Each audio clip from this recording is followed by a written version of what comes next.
안녕하십니까. 신의균의 군사TV 디펜스 브리핑입니다. 자, 오늘도 아주 중요한 군사 무기 소식 알려드리겠는데요. 오늘은 특히 우크라이나 전쟁 관련 소식 알려드리도록 하겠습니다.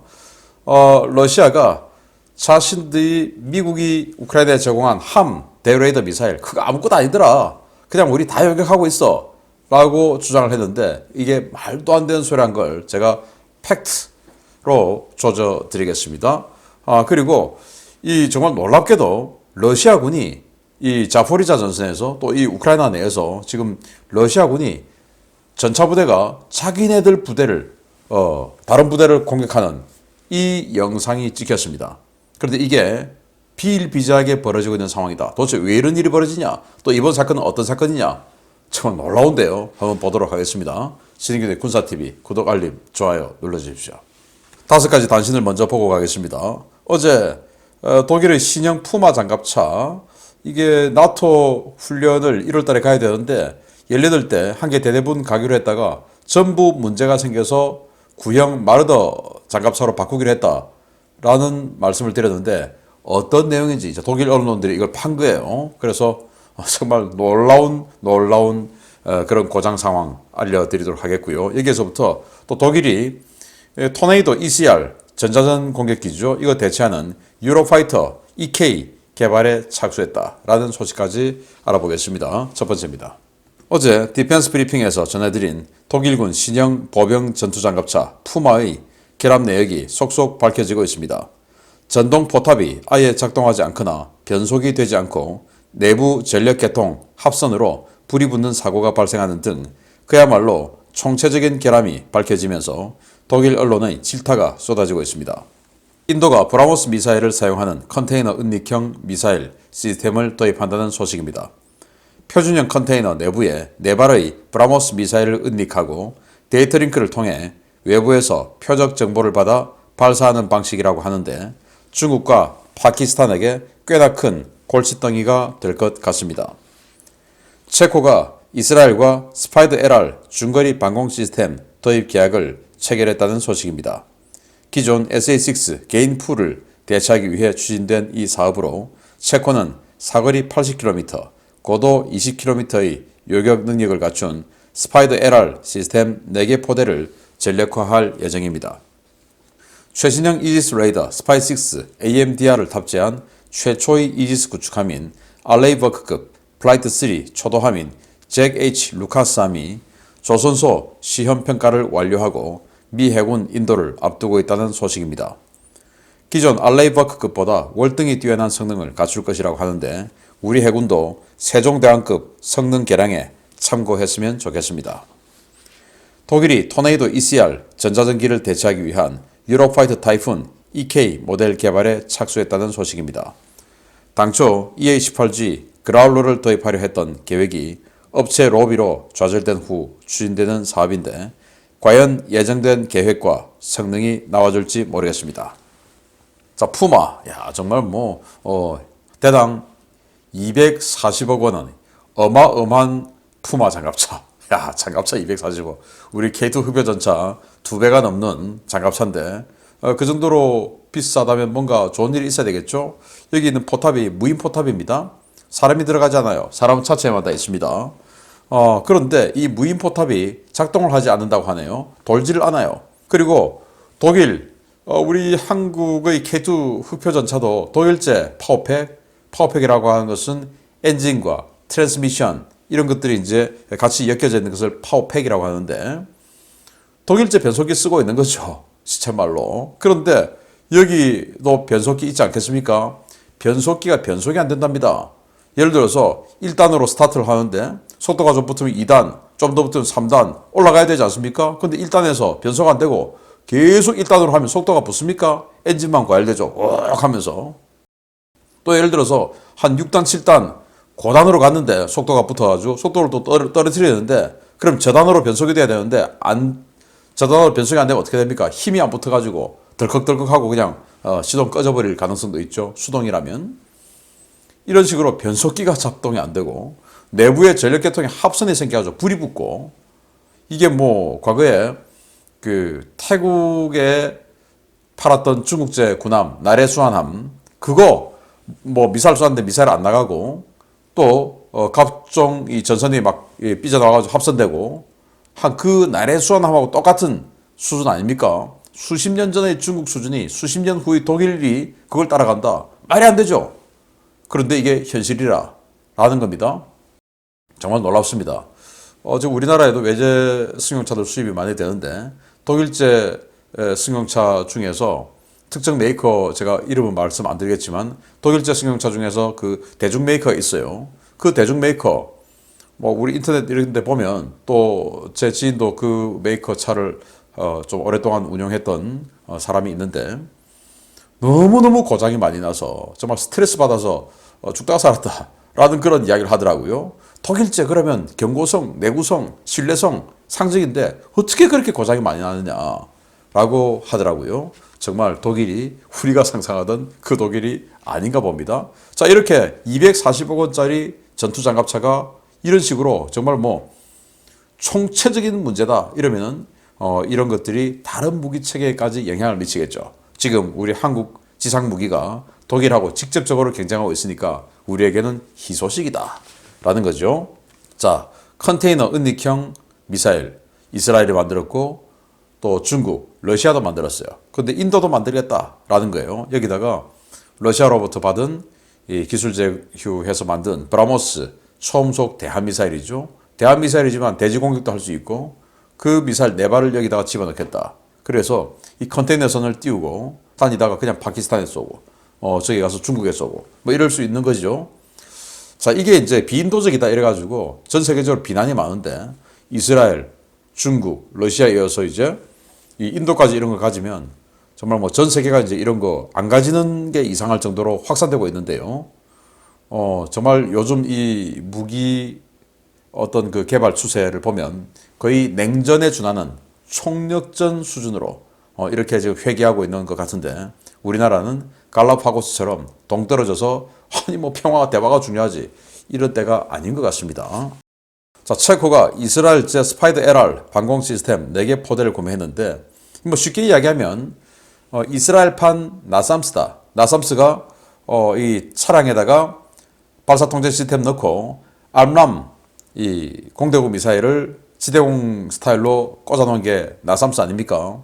그리고 이제 나삼스도 나삼스 3에 가서는 아주 사거리가 긴 100km 정도 날아가는 그런 미사일을 이렇게 사거리 연장을 했죠. 이런 것처럼 이 스파이더도 바로 공대공 미사일, 파이슨 같은 열추적 미사일이라든지 더비 같은 액티브 레이더 미사일이라든지 이런 것들을 꽂아가지고 공대공 미사일을 지대공으로 쏘는 이제 이 시스템이에요. 그래서 여기서 스파이더 LR은 더비 ER이라고 더비에서 이제 제일 사거리가 긴 거 그렇게 해서 80km를 날려버릴 수 있으니까 나삼스 3 정도하고 비슷한 거 그걸 지금 체코가 4개 포대를 구매했다. 지금 뭐 우크라이나 상황 보니까 전쟁이 길어지면 길어질수록 방공 무기들의 수량, 방공 무기들의 능력이 국가를 유지하는 데 굉장히 중요하다는 걸 알게 되겠죠. 우리도 그거 잘 봐야 됩니다. 그래서 방공 무기 더 많아야 됩니다. 그래서 체코가 방공 무기를 구매했다. 자, 미국이 최신형 스파이6 알레이버크급 프라이트 3 첫 번째 함인데요. 이 루카스함을 이제 인수를 하게 됐다라는 건데 AMDR, 스파이6 지금은 전부 다 스파이1 아닙니까? 그래서 이제는 스파이1은 단종했죠. 우리 한국의 차기 이지스함 이걸 마지막으로 스파이1은 단종해서 없어요. 이제는 완전히 우리는 끝물 오브 끝물을 갖다가 우리는 산 겁니다. 앞으로 어떻게 유지 보수하려는지 참 걱정이 태산인데요. 저는 그래서 우리 세종대왕함 업그레이드 해야 되죠. 군에서는 업그레이드 안 하려고 지금 하고 있는데 업그레이드 해야 되죠. 하려면 이제 스파이1이 없기 때문에 이 스파이6 해야 돼요. 그래서 이 스파이6의 운용 우리가 잘 봐야 된다. 이게 330에서 360km 정도에서도 F-35급의 스텔스 전투기를 탐지할 수 있다. 라는 그런 능력을 가진 레이더 시스템이기 때문에 이 스텔스 시대에 들어와서 반드시 필요한 군함이 아닌가라고 생각합니다. 우리 세종대왕급 스파이6 AMDR 업그레이드 해야 됩니다. 독일이 핵투발 수단, 그러니까 이제 토네이도 노후돼서 안 되니까 지금 미국이 새로 만든 B-61-12 버전, 그거를 운용할 수 있는 비행기를 F-35로 하기로 했죠. 그래서 미국은 F-35하고 이 그라울러, EA-18G 그라울러 전자전기하고를 조합을 해라 라고 했는데 독일은 이 에어버스가 어마어마하게 로비를 해서 유로파이터로 전자전기를 만들겠다 라고 해서 이제 유로파이터 EK 개발에 착수를 했는데 그냥 그라울러 했으면 더 싼 가격에 더 빨리 도입을 했을 텐데 이거 언제 될지 또 가동률은 또 어떻게 될지 하여튼 저는 이 에어버스가 독일의 에어버스가 한국의 카이하고 거의 비슷한 그런 자들이 아닌가라는 생각이 들 정도로 국가 안보를 좀먹는 자들이다 라고 봅니다. 제가 카이의 전체적으로 다 카이를 비난하는 게 아니고 카이의 헬기 부분 그 헬기 부분이 국가 안보를 좀먹는다 라고 생각합니다. 정말 카이 정신 차리기 바랍니다. 자, 이런 소식 바탕으로 중요 소식 들어갑니다. 첫 번째입니다. 러시아는 이번 전쟁 기간 내내 뭔가 무서운 무기가 생기면 선전 자료를 만들어 그 무기를 전부 파괴했다고 주장하는 거짓말들을 종종 해왔는데요. 지난번 하이마스 전략 파괴설에 이어 이번에는 함, 미사일 무용론을 들고 나왔습니다. 우크라이나는 황당하다는 반응입니다. 최근 러시아군 방공부대가 벨고로드 지역으로 날아온 우크라이나군 함 대레이더 미사일 4발을 탐지해 요격했으며 요격 성공률은 100%에 달했다고 러시아 국방부가 현지 시각 12월 19일 밝혔습니다. 러시아 국방부는 우크라이나 공군이 사용하는 미국제 AGM-88 함 대레이더 미사일은 대부분 공중에서 격추되기 때문에 이번 전쟁에서 별다른 실효성을 거두지 못하고 있다라며 이번 벨고로드에서도 발사된 4발이 모두 격추됐다라고 주장했습니다. 러시아 국방부는 우크라이나가 발사하는 함 미사일은 대부분 러시아의 지대공 미사일 시스템에 의해 간단히 격추되거나 대공 방어 시스템의 전자전에 걸려 목표물에서 빗나간다 라며 이 미사일은 러시아군에 전혀 위협이 되지 않는다 라고 주장했습니다. 러시아 국방부는 함은 러시아제 대레이더 미사일에 비해 속도가 느리고 체적이 크기 때문에 손쉬운 요격 대상이다 라며 러시아제 방공 시스템의 사거리가 훨씬 더 길기 때문에 대부분 원거리에서 요격된다 라고 주장했습니다. 우크라이나는 황당하다는 반응입니다. 미국이 애초에 함 등 공격 무기를 제공할 때 러시아 영토를 공격하지 못하도록 지오펜싱 기술을 적용했고 우크라이나 역시 이 같은 사실을 인지하고 있어 함으로 러시아 영토를 공격한 적이 없는데 러시아가 벨고로드에서 함을 요격했다고 주장하고 있기 때문입니다. 기술적으로 함은 일반적인 탄도미사일에 비해 체적이 훨씬 작아 러시아의 일반적인 방공 시스템으로는 요격이 매우 어려운데요. 러시아는 다수의 S-300과 S-400 포대를 함과 하이마스의 합동 시드 작전으로 잃고 남부전선에서 크게 고전한 바 있었습니다. 이 때문에 우크라이나 소식통들은 러시아 국방부의 이번 발표가 과거 하이마스 전량 파괴 주장 때와 같이 두려움을 감추기 위한 허풍이라고 보고 있는데요. 재래식 군사력 순위에서 세계 30위권 밖 국가를 상대로 한 러시아의 이러한 허풍, 황당하다 못해 안쓰럽기까지 합니다. 자, 미국의 구형 대레이더 미사일이죠. 물론 구형 너무 구형이라고 보기 힘들고 지금까지 쓰고 있지만 지금 이제 AARGM이라고 하는 신형 대레이더 미사일 만들어서 미 공군에서는 퇴役하고 있는 추세고 우리 한국 공군도 이거 주력으로 쓰고 있습니다. 레이더 전파를 따라가서 그 레이더 전파 방사원을 때리는 미사일이죠. 대레이더 미사일. 그래서 시드 작전, 즉 방공망 제압 작전을 할 때 반드시 사용되는 이 미사일인데 이걸 이제 미국이 우크라이나의 미그-29 전투기에 인테그레이션 해줬고 그 함을 우크라이나에 제공했고 그래서 헤르손 남부, 자포리자 같은 이 지역에서 함과 GMLRS 하이마스죠. 합동작전으로 러시아군의 방공포대들 S-300이나 S-400을 때려잡는 이런 일들을 많이 했다라는 건데 그래서 이제 함이 자기네들한테 이렇게 스트레스를 주고 위압감을 주고 하다 보니까 지난번에 하이마스 우리 다 때려 부쉈어 라고 했던 때처럼 이번에 또 함 우리 다 때려 부쉈어 별거 아니더라 이렇게 이야기를 하면서 이 러시아 국방부 대변인이 이 사람 장군인데 계속 이렇게 거짓말만 하게 돼서 참 불쌍합니다 라고 했더니 무슨 소리냐 우리 한 적 없다 라는데 그러면 누가 말이 맞냐 우크라이나 말이 맞아요 왜 맞냐 지오펜싱 그러니까 지형에다가 펜스를 쳐버린다 담을 쳐버린다 라는 게 지오펜싱 기술인데 미국은 우크라이나에 공격용 무기를 줄 때 GMLRS 같은 이런 공격용 무기를 줄 때 지오 펜싱 기술을 적용시켜서 우크라이나 영토 밖에서는 사용할 수 없도록 만들어서 보내줬다라고 미국이 인정했습니다. 자, 그러면은 우크라이나가 이걸 가지고 벨고로드에 때린다. 거기는 러시아 영토죠. 그러면은 이 미사일이 여기는 지금 러시아인데? 라고 인식을 해서 탄두가 폭발을 안 하든지 아니면 유도장치가 유도 기능을 상실해버리든지 이렇게 하도록 만들어서 우크라이나에 준 거예요. 왜냐? 미국제 무기로 러시아 공격해서 미국하고 러시아하고 큰일 날 수 있지 않습니까? 그래서 지오펜싱 기술을 적용했는데 그걸 알고 있는 우크라이나가 이걸 가지고 러시아 영토로 가서 공격한다? 웃기는 일이죠. 이러다 들키면 미국에게 무기 못 받죠. 그래서 이런 일은 없다. 또 이런 함이 동원된 대 레이더 미사일을 쏘는 건 시드 작전인데 그 시드 작전 뭐하러 하냐? 바로 전투기들이 들어가서 다른 공격을 하기 위해서 방공망을 파괴하는 전단계 아니겠습니까? 그러면은 벨고로드에다가 시드 작전 하러 들어갔으면 그 이후에 전투기들이 들어가서 벨고로드에 폭격하는 타격 임무를 해야 되는데 그런 일은 없다라는 거죠. 쏴도 그냥 무인 타격기, 미사일 이런 거 쏴가지고 벨고로드를 공격하지 여기 전투기가 들어와서 안 하죠. 그러니까 이 러시아의 주장은 거짓말이다 라는 건데 너무나 간단한 아주 낮은 수준의 이런 거짓말을 이런 장군이 자꾸 하게 되니까 참 러시아 불쌍하기도 합니다. 더불어서 이 장군도 불쌍합니다. 두 번째입니다.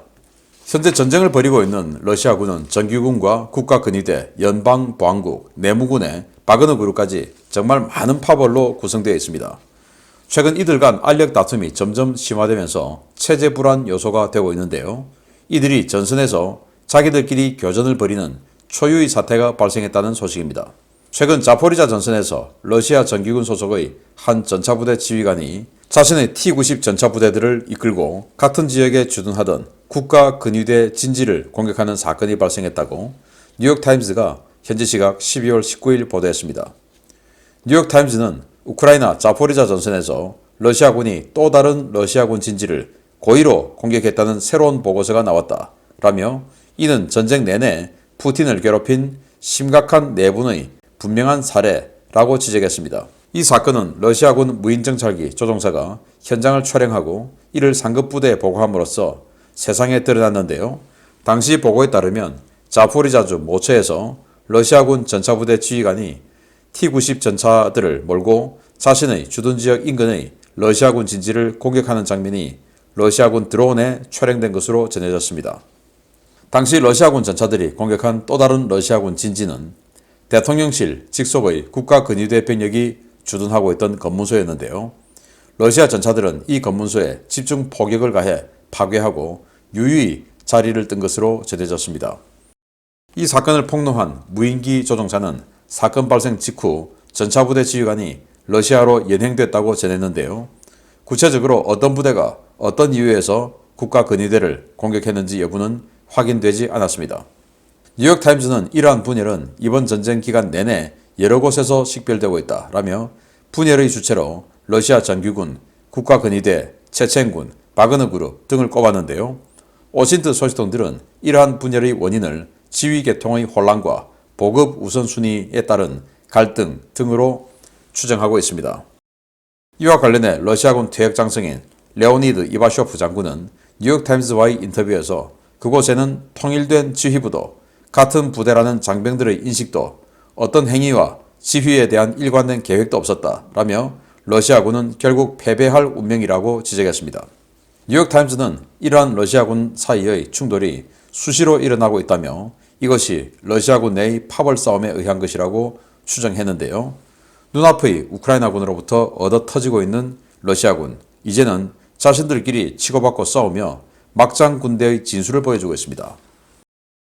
아니, T-90A 전차를 운용하는 부대 같으면 러시아 정규군 내에서도 굉장히 이 고가치의 인정받는 부대인데 거의 뭐 꼭지점 직전에 있는 그 자산의 전차가 T-90A 아닙니까?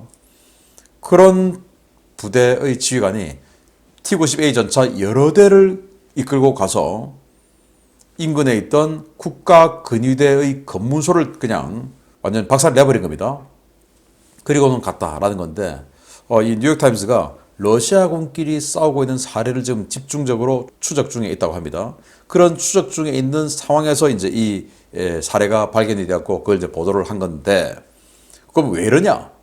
지휘 통제 체계가 전혀 다르고 그러니까 저 국가 근위대는 우리 아군이다라는 생각을 하지 않고 그냥 저 놈들이라고 생각하는 거예요. 이를테면 지금 뭐 여기저기서 흩어져서 주둔하고 있으니까 보급 잘 안 되고 야 국가 근위대 보니까 쟤들은 보급 잘 되는 것 같아. 근데 우리는 왜 안 줘? 라고 해서 자 그러면 마을에 가서 뭐 좀 사와 아니면 마을에 가서 뭐 좀 약탈해와 이렇게 해서 가야 되는데 저 국가 근위대 놈들이 검문소를 만들어서 우리를 보내주지 않아. 그래서 열받아. 내가 저 놈들 때문에 지금 굶어 죽고 있어. 배가 고파. 지금 뭐 술을 마셔야 되겠는데 술을 사러 마을에 좀 가야 되겠는데 또 술을 뺏으러 가야 되겠는데 저 놈들이 안 보내줘. 저 놈들 저 손 좀 봐주자. 그래서 분노가 이제 누적이 되어서 폭발을 해서 때려 부순 거. 이런 거 아니냐라고 생각을 하고 그래서 이 정규군, 국가근위대, 체첸군, 바그너 뭐 이런 뭐 다양한 조직들이 있고 또 도네츠크군, 루한스크군 여기는 뭐 거의 뭐 서자 취급받고 이러니까 다 서로 간의 갈등이 빚어지고 있다. 이 T-90 부대 지휘관은 바로 그냥 모스크바로 연행됐다고 하는데 아마 큰 처벌 받겠죠. 그래서 이 우크라이나군과 싸우는데도 지금 힘든 이 마당에 이렇게 자기들끼리 총탄 포탄을 주고받는 이런 상황. 그리고 이 국가근위대 같으면 한 5만 명 이상의 이 푸틴은 완전히 직속 친위대예요.